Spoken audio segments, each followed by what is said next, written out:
Ya, selamat siang. Kali ini saya mau ngetes SCM Joyride. Ini second ya, bukan baru.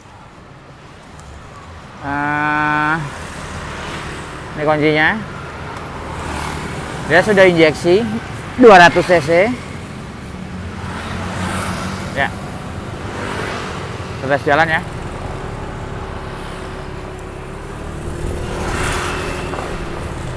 Halus, nggak ada getaran, nggak ada geledek juga. Cuman ini kebetulan bannya depan tuh udah kurang bagus ya. Bannya depan masih bawaan Pirelli. Jadi motor ini ban depannya itu ring 13 dengan profil ban 110/90. Kalau NMAX kan 13 tapi profilnya per 70. Kalau ini per 90, jadi tinggi. Dan ban belakang itu ban 12. Jadi depan sama belakang itu beda.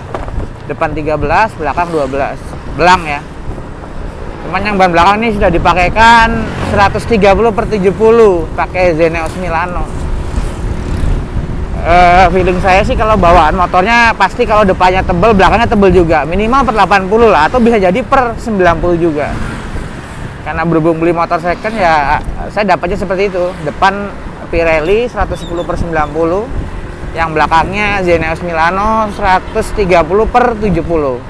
Depan ring 13, belakang ring 12. Ini windshield-nya cukup tinggi ya. Dan depannya itu plat nomornya itu diselipan antara windshield sama speedo. Dia double shock belakangnya, double cakram juga. Hanya cakram depannya itu modelnya terbalik kayak model Buell. Indikator-indikatornya cukup lengkap. Ada RPM, speedo, dan yang paling kanan itu heater.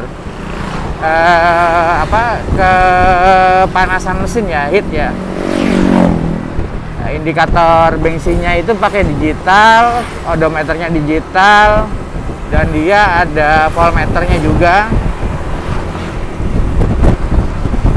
Overall kalau dibanding yang sekelas ini ya mungkin Brookman ya, Suzuki Brookman mirip, cuman Brookman lebih gede, ini dia lebih tinggi, sedikit lebih compact, nggak segede Brookman.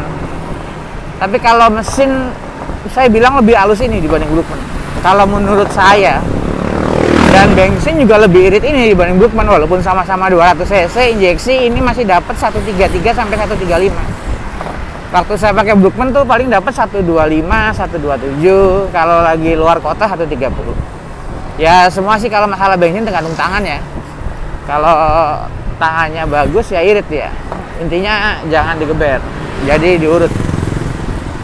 Ini double disc ya, belakang disc, depan juga disc. Spionnya lumayan tinggi tapi nggak lebar. Impresinya tarikannya lembut, nggak galak. Masih lebih galak NMAX, cuman napasnya lumayan panjang dan getarannya sih yang istimewa sih, halus itu loh. Saya sih ngerasa itu halus ya, nggak geledek, nggak ngorok juga. Nah, walaupun RPM yang gerung tinggi sampai 6000 tapi halus, semut mesinnya.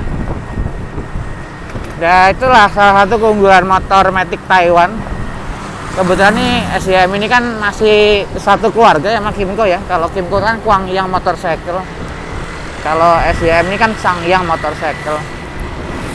Katanya sih di sananya mereka ya kayak masih keluarga gitu, hanya beda merek. Kalau marketnya sih baik SCM atau Kymco itu dia ramenya di Eropa. Jadi orang-orang bule suka nih pakai Matic Taiwan nih, karena memang minim vibrasi ya, vibrasinya minim. Cuman kalau di Indonesia kurang, karena memang mereknya orang lebih tahunya itu ya ini motor Cina, padahal Taiwan sama Cina itu beda negara. Cuman kan ya orang sini tahunya motor Cina aja, Mochin ya tahunya. Dan image Mochin memang di sini ya Mochin lah, begitulah, kurang bagus image-nya. Oke, nanti saya kasih video detailnya ya setelah berhenti. Saya review detail per detailnya. Kalau impresi berkendara ya seperti itu ya. Top speed, top speed saya masih bisa dapat di angka 100 lebih ya, hampir 120. Tapi 120 nya ini kencang loh. beda sama 120 nya Matic kecil ya. Ini memang setelan Big Matic ya, cuman memang kalau sama X-Max kalah, tapi kalau sama NMAX masih menang ini, walaupun nggak segalak NMAX pokoknya. Oke, nanti lanjut video review detailnya ya. Ya, ini saya mau detail per detail untuk motor ini SCM Joyride 200 cc injeksi. Ini injeksi om ya. Kita mulai dari, nah ini bokongnya seperti ini, agak wagu sih, tapi kesan gedenya dapat. Ini masih pakai bohlam, saya juga masih pakai bohlam. Untuk shock breaker belakangnya double, dan dia ini ada setelannya. Nah, ini yang paling keras. Kalau mau agak ini di apa, digeser ke sini nih agak empuk, sampai paling atas paling empuk. Nah, ini yang saya cerita tadi, ban belakangnya ring 12. Ini filter udaranya gede, knalpot, cakram belakang, shock belakang, dan ini tempat akinya nih. Ini tempat aki. Ini kiproknya kelihatan. Nah, ini sayangnya di sini nih. Ini kiproknya kelihatan. Kalau untuk ini push step, cara bukanya ditekan. Nah, kalau nutup begini. Jadi kalau mau buka tinggal didorong. Nah, seperti itu. Oke.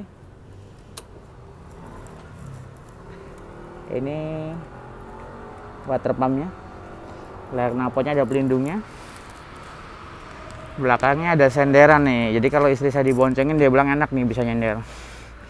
Ini pun ada senderan buat lumbar. Joknya empuk banget malah kalau saya bilang. Kalau di latex lebih empuk lagi. Tampilan dari belakang, ini tampilan dari depannya. Nggak jadul-jadul banget sih. Jadi di depan ini ada sensor speedometer, dia pakai elektrik kayaknya. Nah ini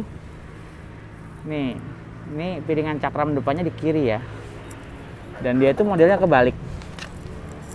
Jadi dia ngeremnya ke atas tuh, kalipernya madep ke atas kayak motor Buell. Dulu pernah ada kan motor Buell, jadi dia ke atas, kalipernya tuh ke atas.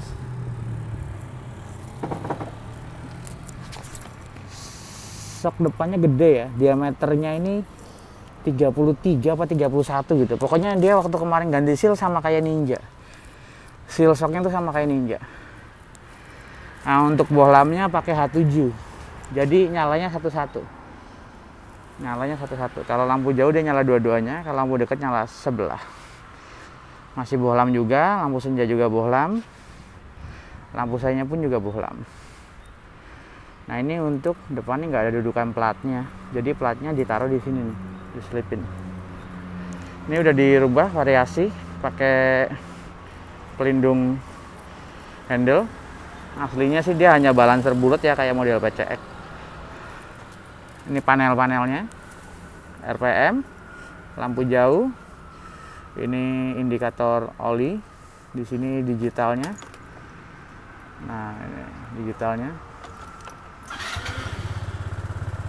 Langsamnya di angka 2000 ya. Kilometer baru 15.000, indikator aki, indikator bensin. Ini kilometernya, ada MPH-nya juga. Ini indikator panas mesin. Di sini ada lampu mil. Ini buat ngetes. Apa ini? Ini buat apa? Nyeting. Nah, untuk buka joknya nih. Buka joknya elektrik ya. Jadi seat open, kita pencet. Nah, joknya jangan terkecoh ya. Ini bukanya bukan begini, tapi begini bukanya. Nah, seperti itu bukanya. Gede ya. Depan ke belakang itu jok semua. Nah, di sini ada saklar rahasia. Kalau kita lock seperti ini, itu nggak bisa di starter. Jadi walaupun nyala begini, nggak bisa. Tuh, nggak nyala. Malah kedip tuh kan. Ini nggak nyala nih. Begini juga sama, nggak nyala. Tuh, nggak nyala. Kalau mau nyala ya di ini dulu. Nah, dia kalau untuk buka joknya itu harus on dulu ya. Harus on dulu, dipencet. Nah, ini kalau ini harus kondisinya locknya di unlock dulu, baru dia mau nyala. Ya.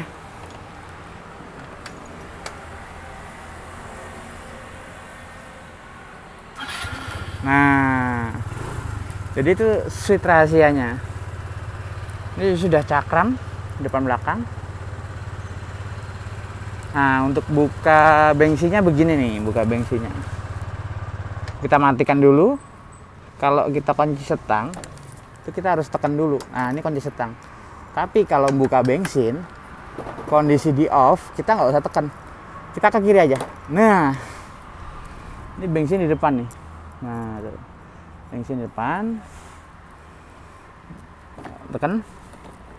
Nah, jadi bukanya nggak perlu ditekan ya. Kalau kunci stang ditekan, kalau ini nggak perlu tekan. Nah, seperti itu. Jadi dia tangki bensinnya ada di bawah kaki sini. 7 liter ya nggak salah ya. Apa berapa gitu. Saya sih belum isi bensin jadi nggak tahu. Seperti biasa, standar samping diturunin dia mati. Ada switchnya. Oke. Ini motor nyaman, gede. Tapi memang kalau saya sih ngerasa antara ini kurang tinggi jaraknya nih. Mungkin di latex 1 lembar dia naik jadi lebih nyaman. Tapi ini selonjor, cukup selonjor depannya. Oke. Oh ya lupa, ini SYM tahun 2014 ya. Jadi SYM Joyride tahun 2014. Udah cukup tua sih. Tapi harga secondnya udah cukup terjangkau.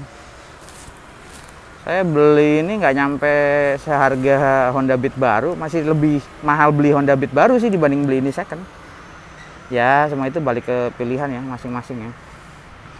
Oke, demikian video review singkat saya mengenai SYM Joyride 200.